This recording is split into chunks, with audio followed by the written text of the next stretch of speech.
नमस्कार, IBC 24 देख रहे हैं आप। मैं हूं आपके साथ विजय कुमार पंड्या। हेडलाइन के बाद शाम 7 बजे की 4 बड़ी खबरें आपकी टेलीविजन स्क्रीन पर। तो सीएम शिवराज ने ली कोरोना समीक्षा की बैठक। एमपी में शादी में अब 20-20 लोगों को इजाजत। और कल सीहोर में शिवराज कैबिनेट की डेस्टिनेशन बैठक। मुरैना में 9 वन कर्मियों पर हत्या का केस दर्ज। तो बड़ी खबरों के बाद 4 और बड़ी खबरें आपको दिखाते हैं। इन 4 बड़ी खबरों से बुलेटिन की शुरुआत करेंगे।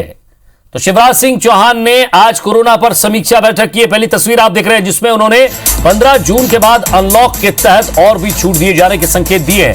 वहीं शादी में वर वधू पक्ष से 20-20 लोगों को इजाजत दी गई है। पहले 10 लोगों की इजाजत थी, लेकिन अब ये बढ़ गई, 10 लोग और बढ़ गए। 20 लोग वर पक्ष से, 20 लोग वधू पक्ष से। और जो भी मेहमान आ रहे हैं शादी में, कोरोना टेस्ट जरूरी है। दूसरी तस्वीर देखिए, वो भी शिवराज सिंह चौहान की, जिसमें उन्होंने दिग्विजय के उस ट्विटर पर, ट्वीट वॉर पर एक बार फिर से उन्होंने बयान दिया। ट्वीट के माध्यम से उन्होंने चेताने की कोशिश की है। जम्मू कश्मीर में धारा 370 की बहाली पर पुनर्विचार के दिग्विजय सिंह के बयान पर विवाद थमता नजर नहीं आ रहा है। दिग्विजय सिंह ने ट्वीट कर पूछा है कि संघ नेता ने भारत पाकिस्तान के रिश्तों को कौरव पांडव जैसा बताया था, पाकिस्तान को भाई बताया था, तो क्या मोहन भागवत को भी पाकिस्तान भेजोगे? क्या उनकी भी जांच कराओगे? उसी को लेकर सीएम शिवराज ने ट्वीट कर कहा है कि फारूक अब्दुल्ला के साथ धारा 370 का समर्थन करने वाले दोनों चोर मौसेरे भाई है। इधर मुरैना में रेत माफिया और वन विभाग की टीम के बीच हुई फायरिंग में एक व्यक्ति की मौत हो गई। पुलिस मामले की जांच में जुट गई है। इधर मध्य प्रदेश के कई इलाकों में मानसून ने दस्तक दे दी है, जिससे कई इलाकों में बारिश हो रही है।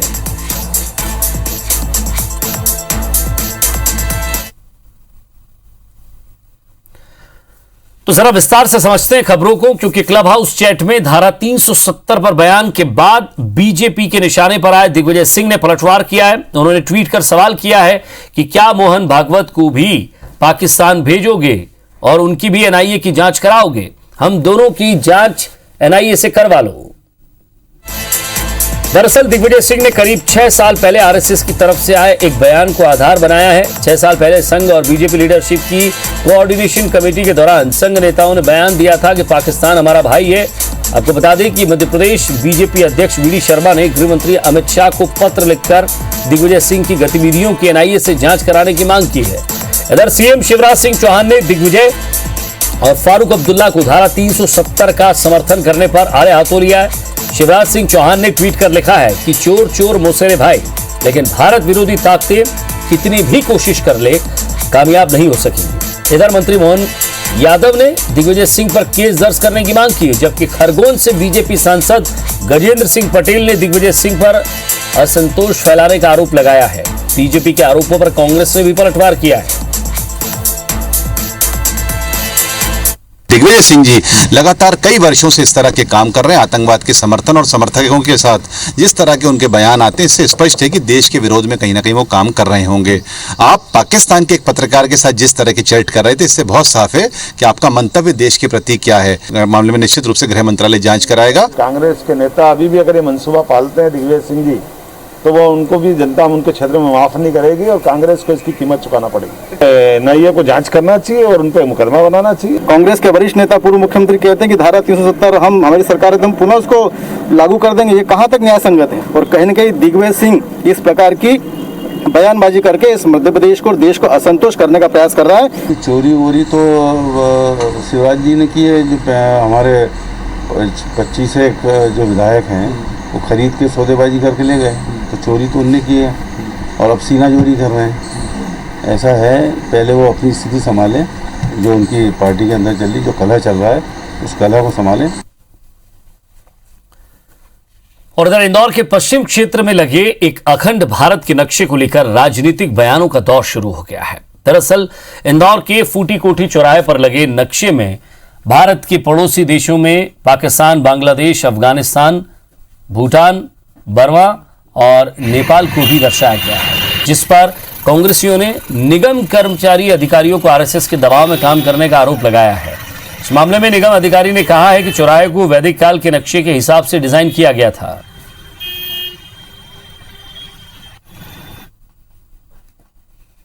जो इतिहास की एक परिकल्पना है उसमें दिखाए जा रहे हैं, तो कहीं ना कहीं उन देशों से भारत का टकराहट नहीं होगी क्या?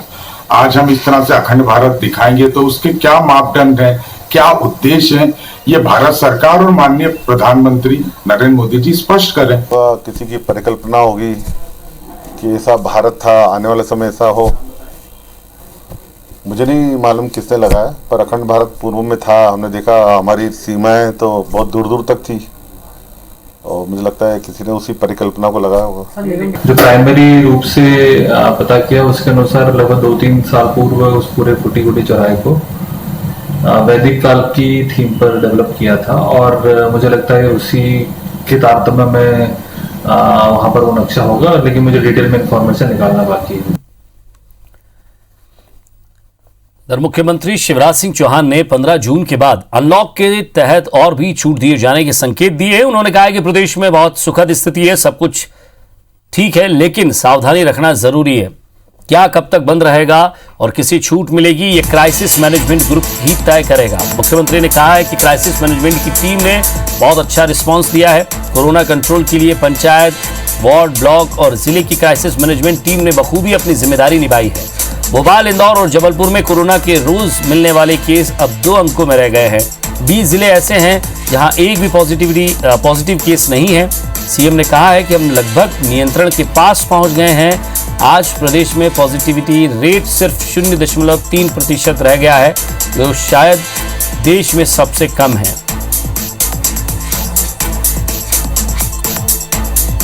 मध्य प्रदेश मॉडल के नाम से इसको जाना गया। ये जनता का, जनता के लिए, जनता के द्वारा मॉडल था। और आज आप जानते हैं बहुत सुखद स्थिति है मध्य प्रदेश में कि बाजार तो खुल गया, कोई दिक्कत नहीं है, लेकिन बाकी चीजें, शादी विवाह, बाकी आयोजन कार्यक्रम पूरी जिम्मेदारी से कम बढ़ने नहीं देंगे संक्रमण। तो कितनी चीजें हमको नियंत्रित रखनी चाहिए, उसके बारे में भी आपसे सुझाव चाहिए।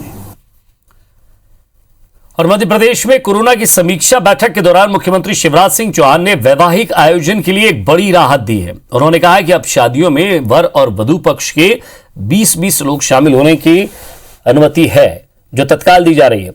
शादी में शामिल होने के लिए कोरोना टेस्ट कराना जरूरी होगा, इसके लिए सभी कलेक्टर व्यवस्था करें। मुख्यमंत्री ने यह भी कहा है कि प्रदेश में हर अनाथ बच्चे की देखरेख का जिम्मा सरकार का होगा। ऐसा नहीं हो सकता कि अनाथ बेसहारा बच्चों को हम छोड़ दें। सरकार उस बच्चे के आश्रय, शिक्षा और आहार की व्यवस्था करेगी। बहुत जल्द इसकी योजना बनेगी।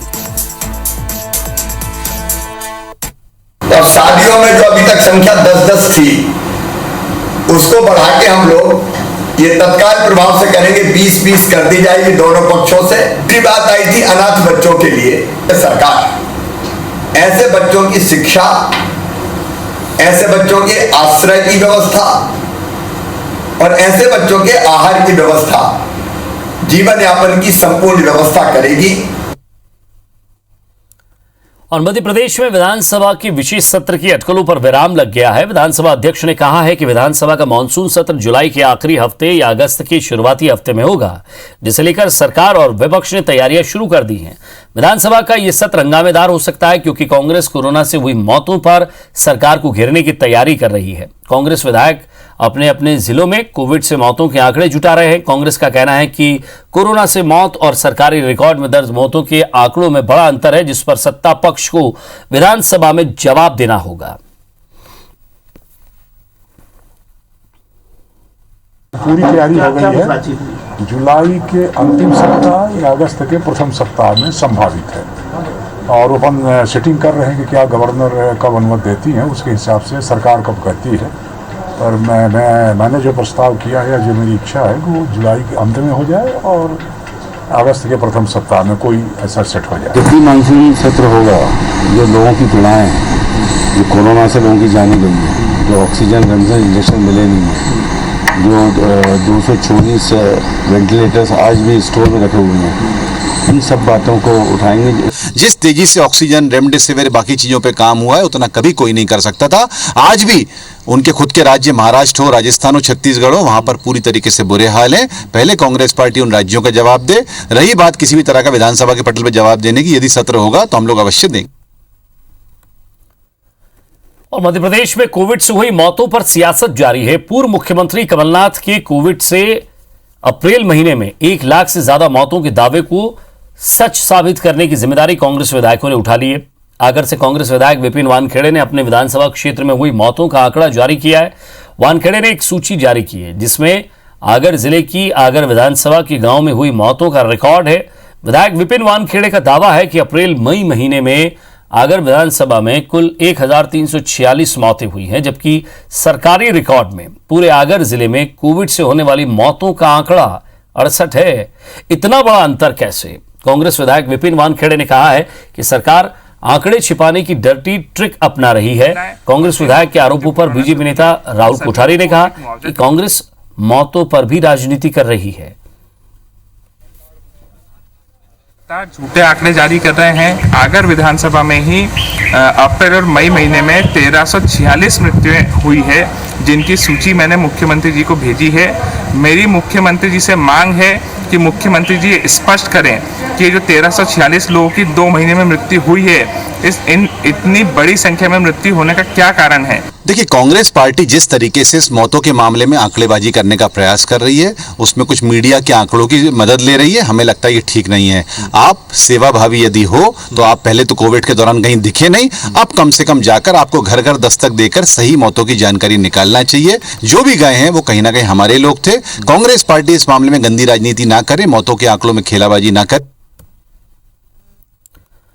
और मध्य प्रदेश के पूर्व मुख्यमंत्री कमलनाथ ने कोरोना से जुड़ी वस्तुओं पर जीएसटी हटाने की मांग की है। उन्होंने ट्वीट किया है कि कोरोना के संकट काल में देश भर में निरंतर मांग उठ रही है कि कोरोना इलाज से जुड़ी वस्तुओं पर जीएसटी को पूरी तरह खत्म किया जाए, लेकिन मोदी सरकार ने महामारी के पीक के दौरान भी इस मांग पर कोई निर्णय नहीं लिया है।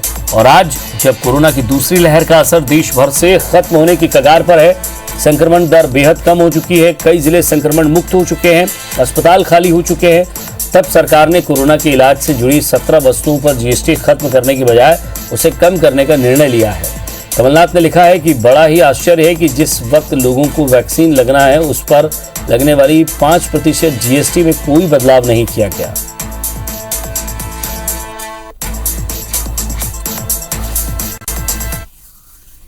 और एक नजर बिग न्यूज पर।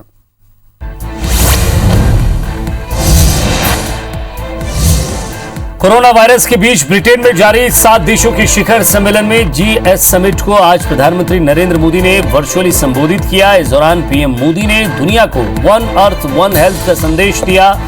जर्मनी की चांसलर एंजेला मर्केल ने खास तौर पर पीएम मोदी के इस मंत्र का उल्लेख किया और इसे लेकर भरपूर समर्थन प्रकट किया।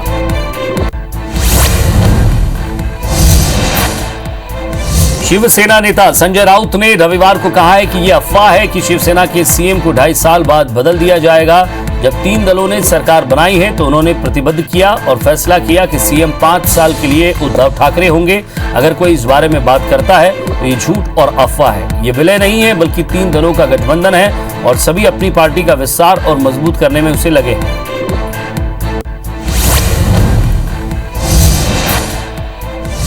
महाराष्ट्र में महाविकास आघाड़ी गठबंधन में अब सब कुछ ठीक नहीं चल रहा है। राष्ट्रवादी कांग्रेस पार्टी और शिवसेना के बीच लगातार नजदीकियां बढ़ रही है, लेकिन कांग्रेस इस गठबंधन में खुद को अलग थलग महसूस कर रही है। ताजा बयान में कांग्रेस के प्रदेश अध्यक्ष नाना पटोले ने कहा है कि आने वाले सभी चुनाव में कांग्रेस अकेले लड़ेगी। पटोले ने कहा है कि कांग्रेस स्थानीय निकाय चुनाव से लेकर विधानसभा चुनाव तक सभी अकेले लड़ेगी।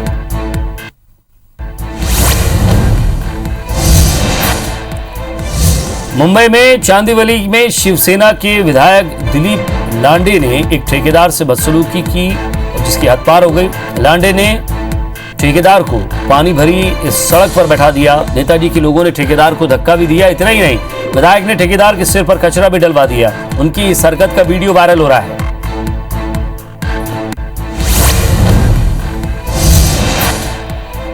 हैदराबाद में रहने वाले 3 साल के अयांश के माता पिता की मेहनत रंग लाई है। अयांश के लिए दुनिया का सबसे महंगा इंजेक्शन उपलब्ध कराया गया और 9 जून को अस्पताल में अयांश को जोग्लेंस्मा लगाया गया था। आपको बता दें कि इस इंजेक्शन की कीमत 16 करोड़ रुपए है। अयांश की मदद करने के लिए विराट कोहली और अनुष्का शर्मा जैसे कई बड़े कलाकार सामने आए थे।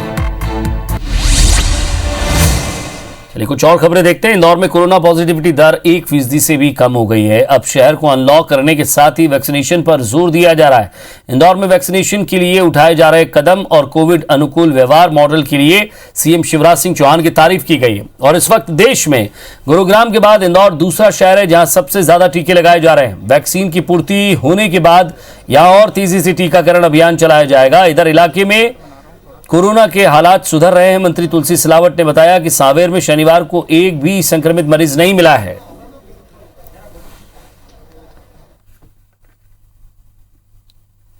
मुख्यमंत्री जी ने कहा कि इंदौर की इस रचना को उन्होंने सराहा है, क्योंकि आप जब जानते हैं देश के प्रधानमंत्री जी ने जब हमारे कलेक्टर से बात की थी उस समय इस मॉडल को, इस रचना को उन्होंने भी स्वीकार किया था।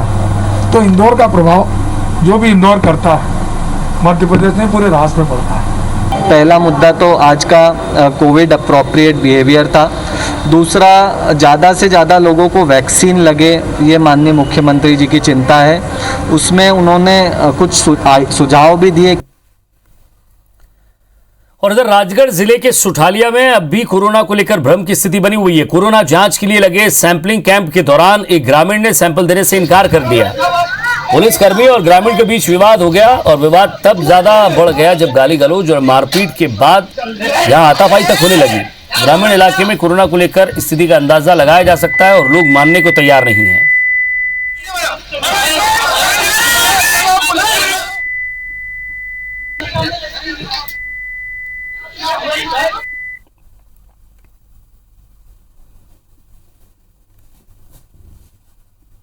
जो है प्रधान आरक्षक विनोद यादव ड्यूटी पर थे जब सैंपलिंग हो रही बस स्टैंड में, अपने डॉक्टरों की टीम और नगर पंचायत की टीम उनके साथ मंगलाल झील जो है उनके साथ झूमा झटकी कर दिया और गाली गुप्तार किया, जिसके संबंध में हम प्रकरण पंजीबद्ध कर रहे हैं, आरोपी को पकड़ लिया। मुरैना में रेत माफिया और वन विभाग की टीम के बीच हुई फायरिंग में मौत के मामले में पुलिस ने 9 वन कर्मचारियों पर मामला दर्ज कर लिया है। मुरैना के अमोलपुरा गांव में वन विभाग की टीम रेत माफिया के खिलाफ कार्रवाई करने गई थी। इस दौरान गोलीबारी में एक व्यक्ति की मौत हो गई। गांव वालों ने दावा किया है कि वो व्यक्ति रेत खनन में शामिल नहीं था बल्कि शौच के लिए गया था। वहीं वन विभाग के अनुसार अमोलपुरा गांव निवासी आरोपी महावीर सिंह रेत के ट्रैक्टर को छुड़ाने के लिए गया था। पुलिस मामले में 9 कर्मचारियों के खिलाफ हत्या का केस दर्ज कर जांच कर रही है।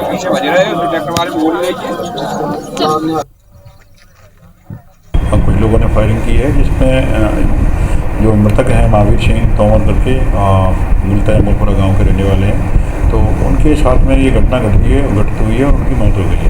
इसमें एक बोलेरो गाड़ी मिली है, उसमें कुछ लोग आए थे, उन्होंने जो है फायरिंग किया था। आधार पर 9 लोगों के खिलाफ नामजद जो है FIR की है, जिसमें हम लोग अभी तफ्तीश कर रहे हैं। डेड बॉडी को PM के लिए भेजा गया है, पोस्टमार्टम का PM हो रहा है। उनके जिला अस्पताल में ऑक्सीजन कंट्रोल रूम में आग लग गई है। हालांकि इससे कोई जनहानि नहीं हुई, लेकिन थोड़ी देर के लिए कोविड के ICU वार्ड में अफरा तफरी जरूर मच गई। ऑक्सीजन कंट्रोल पैनल में आग लगने से कमरे में धुआं भर गया। ऑक्सीजन सप्लाई बाधित होने से ICU वार्ड में कोरोना के 4 मरीजों को दूसरी जगह शिफ्ट किया गया। बताया जा रहा है कि इंदौर की एक एजेंसी को कंट्रोल पैनल यूनिट का ठेका दिया गया था, जिसमें तकनीकी खराबी होने के बाद पैनल को डायरेक्ट कर देने से यह हादसा होने की आशंका जताई जा रही है।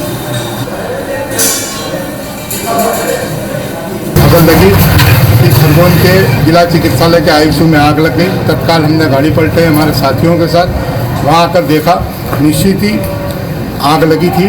बड़ी दुर्घटना होते होते बची है। जिस एजेंसी ये जो काम देखती है उसके खिलाफ भी कार्रवाई करने के जिले के अंदर सिविल सर्जन महोदय को मैंने बताया है कि उस एजेंसी के खिलाफ भी कार्रवाई करें। ऑक्सीजन कंट्रोल पैनल है जिससे कि लाइन से सप्लाई कर दे, पाइपलाइन से। उस पैनल में एक में आग लग गई थी और कोई ज़्यादा नुकसान नहीं हुआ। पैनल जल गया है तो तुरंत आग बुझाकर और जो ICU में अपने 3 पेशेंट थे उनको AGU में शिफ्ट कर दिया। हम उसको लेटर लिखते हैं, यदि 2 दिन में ठीक नहीं करता तो उसके खिलाफ मैं FIR दर्ज करता हूँ। और इसी के साथ फिलहाल इस बुलेटिन में इतना ही। नमस्कार।